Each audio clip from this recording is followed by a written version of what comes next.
имаме пораст на откриени кривични дела за 18% во 2022 за разлика од 2021 година.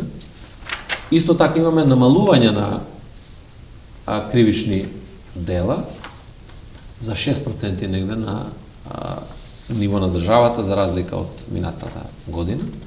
И за еден од врвните приоритети, тоа е борбата против корупцијата, имаме 50% во 2022 година зголемување на откривачката функција на кривични дела кои што се поврзани со корупцијата визави 2021 година, од кои што имаме 124 коруптивни кривични дела, 164 сторители, и причината штета е некаде околу 227 милиони денари.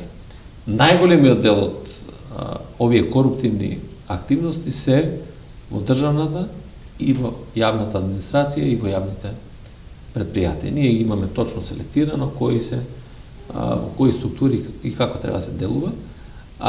Ова е прашање веќе на приоритет на целата држава.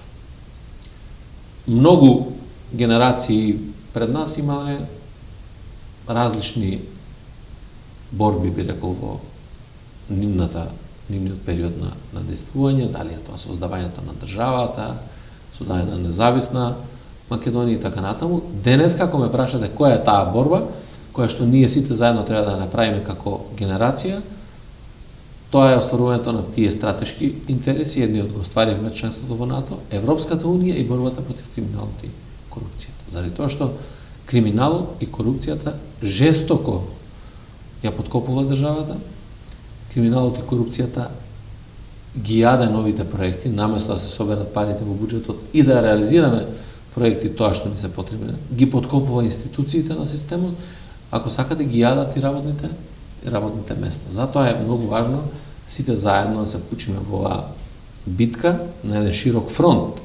И ова го кажувам заради тоа што е многу важно да се подигне јавната свест, за да луѓето пријавуваат и да не бидат соучесници во коруптивни действија,